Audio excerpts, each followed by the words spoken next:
آپ تمام احباب اس بات سے بخوبی واقف ہیں کہ 2021 کا آخری مہینہ اور اس کا بھی ایک حصہ تقریباً گزر چکا۔ ان قریب 2022 کی آمد ہوگی، تو میں اس مناسبت سے آپ کے سامنے کچھ گفتگو کروں گا۔ لہٰذا اگر دیکھا جائے ایک دنیا کی نگاہ سے تو پھر تو ہمیں ایک نئے سال کی آمد کی خوشی منانی چاہیے، اور اگر فکر آخرت کی نگاہ سے دیکھا جائے تو ہماری زندگی کا ایک اور سال اس میں سے کم کر دیا گیا۔ مثلا جہاں پر آپ نے 10 سال زندگی گزارنی تھی، 1 سال مائنس ہو گیا، بقیہ 9 بچ گئے۔ 9 کے بعد ہمیں موت آنی ہے۔ اس طرح جس بندے کے 60 سال عمر ہے، 70 ہے، 80 ہے، جتنے اس کی قسمت میں اللہ نے لکھی ہے، اس کی زندگی کا 1 سال اور کم ہو چکا۔ میں تو یہ سمجھتا ہوں کہ ہمیں بجائے مستی میلے کرنے کے، خوشیاں جشن منانے کے، ہمیں رب کی بارگاہ میں سجدہ ریز ہونا چاہیے، توبہ و استغفار کرنا چاہیے، اللہ کی بارگاہ میں سر کو جھکا لینا چاہیے۔ مالک، تو نے ایک اور سال میری زندگی سے کم کر دیا، میری زندگی اب قریب موت کے قریب ہوتی جا رہی ہے، بڑھتی جا رہی ہے موت کی طرف۔ ایسا وقت بھی آئے گا کہ میں بھی زندوں سے نکال کر مردوں میں شامل کر دیا جاؤں گا۔ لوگ میرا نام لینا بھول جائیں گے، پھر مردہ اور میت کے نام سے مجھے پکارا جائے گا۔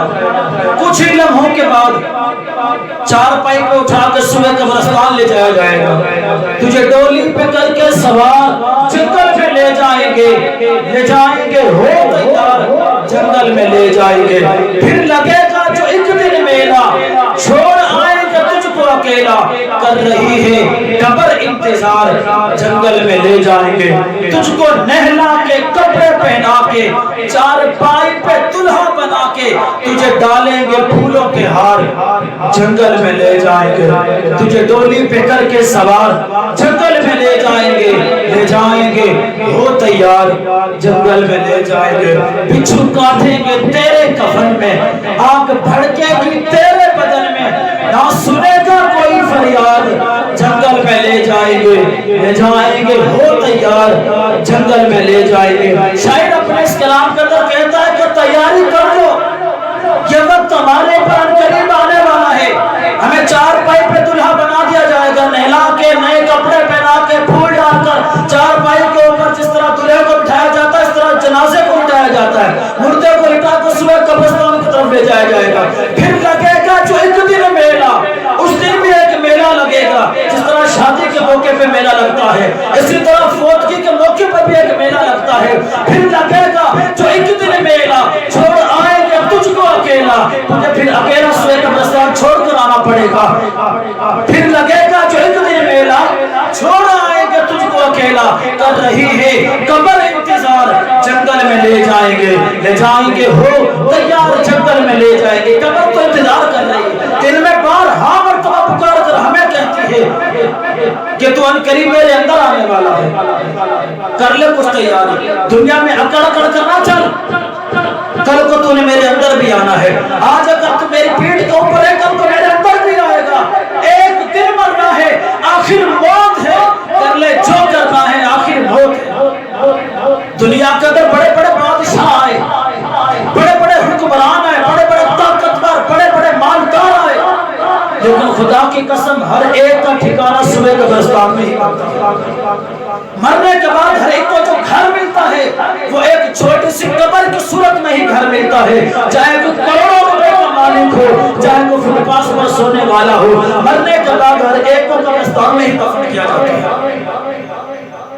تو ہمارا یہ حال ہو چکا کہ ہم اللہ رب العزت کے ڈر، خوف، جہنم کے عذابات، جہنم کی سزائیں، ان سب کو بھول کر اپنی خوشیوں میں اس طرح مگن ہو چکے کہ ہم اللہ اور اللہ کے رسول کی نافرمانیوں میں لگ جاتے ہیں۔ یہ 2021 آنے والا ہے،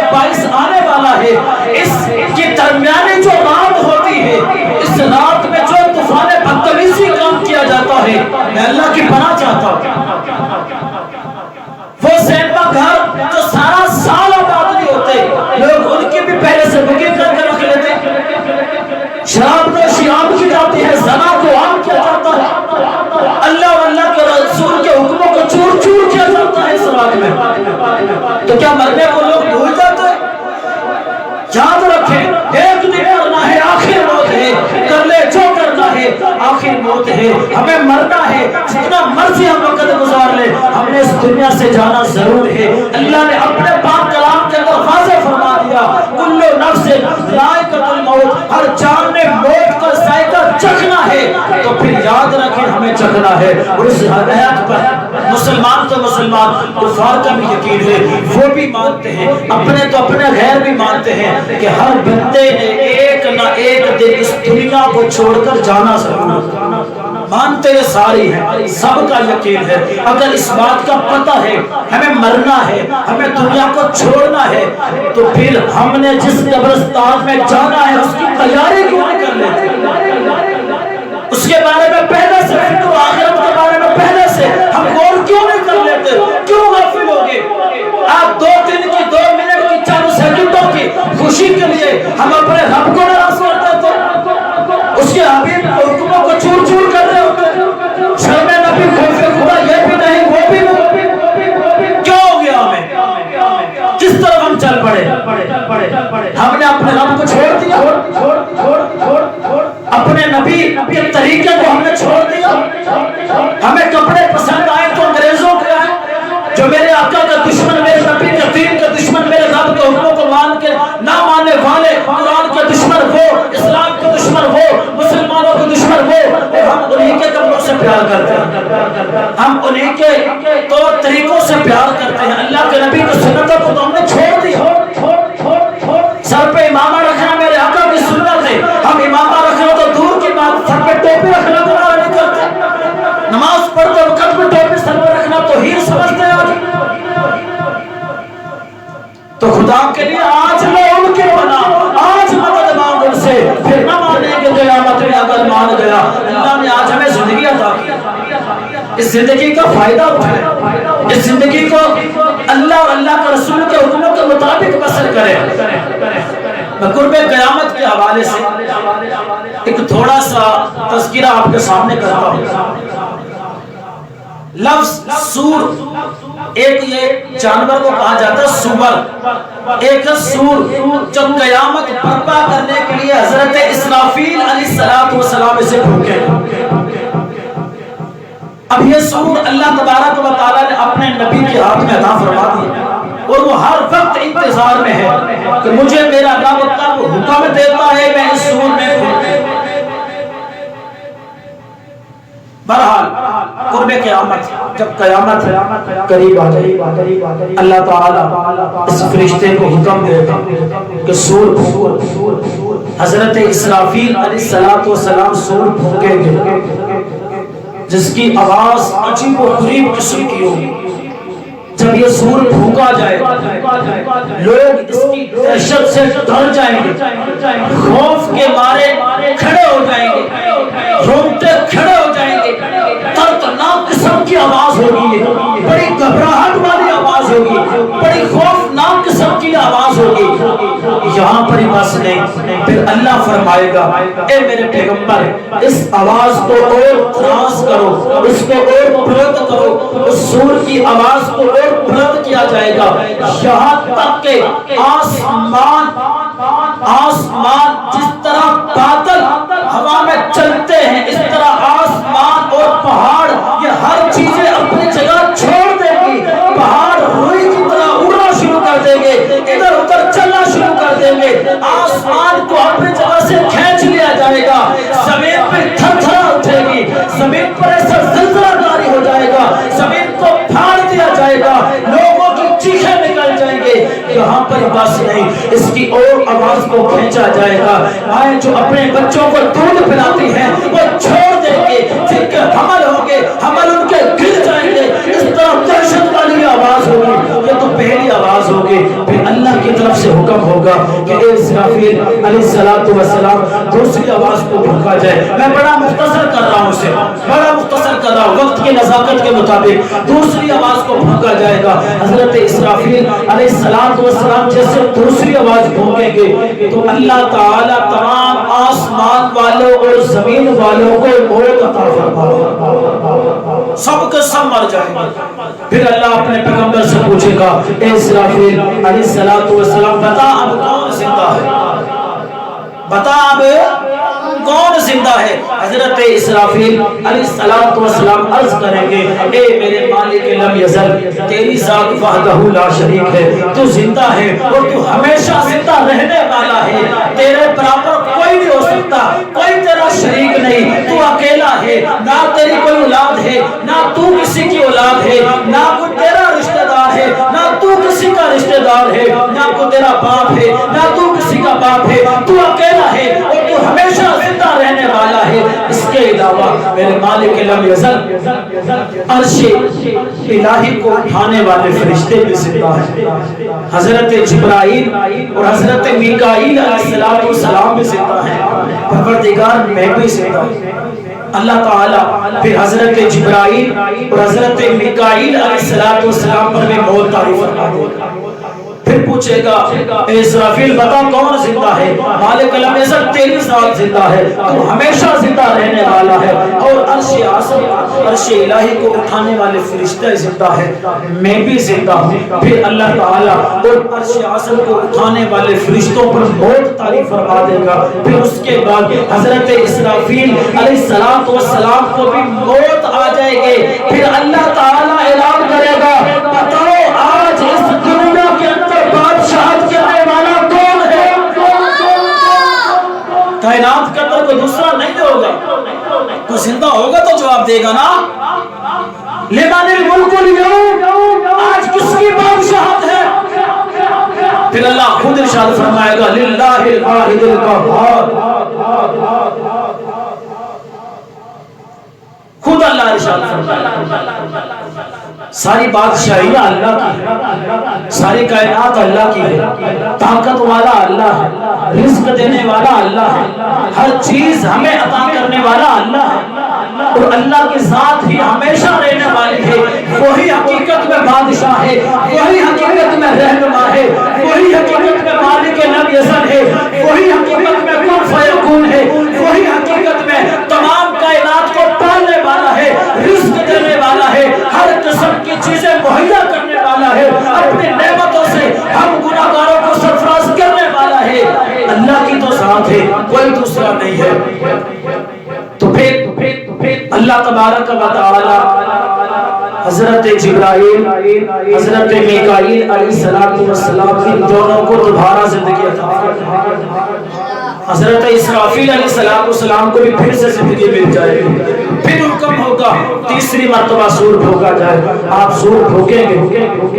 اچھا اس سے پہلے جس وقت دوسری مرتبہ سور پھونکا جائے گا نا سب مر جائیں گے. لمن الملک کل نفس ذائقۃ الموت, ہر ایک موت کا ذائقہ چکھ لے گا.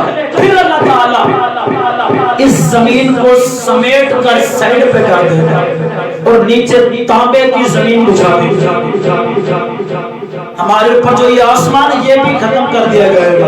اس کی جگہ پر آسمان بھی دوسرا آ جائے گا, زمین بھی دوسری آ جائے گی. پھر دوسری زمین کے اوپر لوگوں کو ڈال دیا جائے گا. پھر تیسری مرتبہ سور پھونکا جائے گا. جب لوگ کھڑے ہوں گے حیران ہو جائیں گے وہ زمین کہاں چلی گئی, وہ آسمان کہاں چلا گیا. نہ آسمان بچا نہ زمین بچی, آسمان بھی بدل گیا زمین بھی بدل گئی. ہم نے سنا ہے کہ قیامت کے نزدیک سورج سوا میل کے قریب آ جائے گا, زمین تانبے کی ہوگی, سورج اپنے تپش کو برسا رہا ہوگا, اپنی آگ کو برسا رہا ہوگا, اور ہر شخص اپنے گناہوں کے مطابق اپنے پسینے میں ڈوب رہا ہوگا. یہ تیسری سور پھونکنے کا منظر ہوگا, وہ زمین تانبے کی ہوگی جو اللہ تبارک و تعالیٰ کل فرما کر بچھا دیں گے. سامعین کرام یہ قرب قیامت کا تھوڑا سا منظر ہے. تو میں آپ کو اتنا بتانا چاہتا ہوں آج اگر اللہ نے ہمیں ذرا سی طاقت عطا کر دی ہے, آج اللہ نے ہمیں ذرا سی پاور عطا کر دی ہے, آج اللہ نے ہمیں ذرا سا مالدار بنا دیا ہے, آج اللہ نے ہمیں ذرا سی عزت و عروج و بلندی مرتبہ دے دیا کہ یاد رکھے لمن الملک اليوم وہ پروردگار ہے, للہ الواحد القہار بھی رب ہے. اپنی طاقت کو چھوڑ دے, اس مالک لم یزل کی طاقت کو ہمیشہ یاد رکھ. ہماری طاقتیں ختم ہو جانے والی ہیں, ہماری بہادریاں ختم ہو جانے والی ہیں, ہماری زندگی ختم ہو جانے والی ہے, ہماری بادشاہی ختم ہو جانے والی, مٹ جانے والی ہے. ہمیشہ بادشاہی اگر ہے تو میرے رب سے چلا.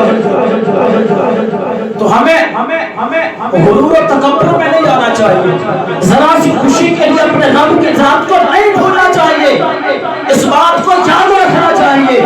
ایک دن مرنا ہے, آخر موت ہے, کر لے جو کرنا ہے, آخر موت ہے. جب ہمیں مرنا ہے تو پھر اللہ کے حکموں کی نافرمانی, ہمیں پتہ ہے ہم نے مرنا ہے تو ہمارے نبی کے نافرمانی کس بات کی. ہم اپنے آپ کو کہتے تو مسلمان ہیں, عاشق رسول ہیں, پہلے آقا صلی اللہ علیہ وسلم سے پیار کرنے والا کہتے ہیں, اللہ کے نبی کے عزت اور عظمت اور ناموس کی خاطر نعرہ لگاتے ہیں, غلام ہے, غلام ہے, رسول کے غلام ہے, غلام یہ رسول میں موت بھی قبول ہے نہ ہو تو اس کے مصطفیٰ وہ زندگی فضول ہے. یہ نعرہ بالکل درست ہے, لیکن ہم اس نعرے کے مطابق پورا نہیں اترتے. ہم نعرہ تو لگاتے ہیں غلام یہ رسول میں موت بھی قبول ہے. بھائی موت تو بعد میں, پہلے داڑھی تو قبول کر لو نا. غلام یہ رسول میں 5 وقت کی نمازیں تو قبول کرو نا. غلام یہ رسول میں ماں باپ کا ادب احترام تو قبول کرو نا. غلام یہ رسول میں پیارے آقا کی امت سے پیار کو قبول کرو نا. غلام یہ رسول میں میرے آقا کے سب امت سے پیار تو کرو نا, میرے آقا کے صحابہ سے پیار تو کرو نا. موت بعد میں ہمیں آئے گی, جان بعد میں دیں گے. جب تک زندگی ہے پیارے آقا کے سنتوں کو تو پیار سے اپنائیں, ان سنتوں کو تو عمل کریں, انہیں تو اپنے سینوں میں جگہ دے, اپنے دل میں جگہ دے, دل سے محبت اور پیار ان سے کریں. میرے آقا کے ہر سنت میں ہمارا لیے حکمت ہے.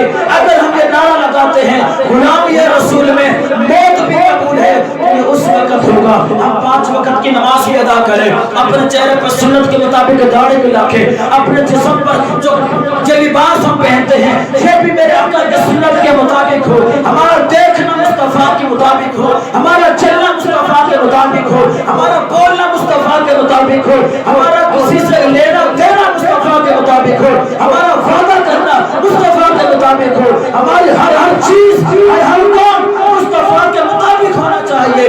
پھر ہم یہ نعرے میں ثابت قدم ہوں گے کہ غلام یہ رسول میں موت بھی قبول ہے. وگرنہ کہ ہم نعرہ لگائیں تو یہ کھوکھلا نعرہ ہے. اس نعرے کی خاطر ہمیں بھرپور طریقے کے ساتھ میدان عمل میں آنا پڑے گا, اور جو دین کے گستاخ ہیں, بے ادب ہیں, ان کے ساتھ ہمارا ایک ہی اعلان جنگ ہے کہ وہ جتنا میرے آقا کے حکموں کو توڑیں گے ہم اتنا اپنے آقا کے حکموں کو دھوکے کی چوٹ پر بیان کریں گے.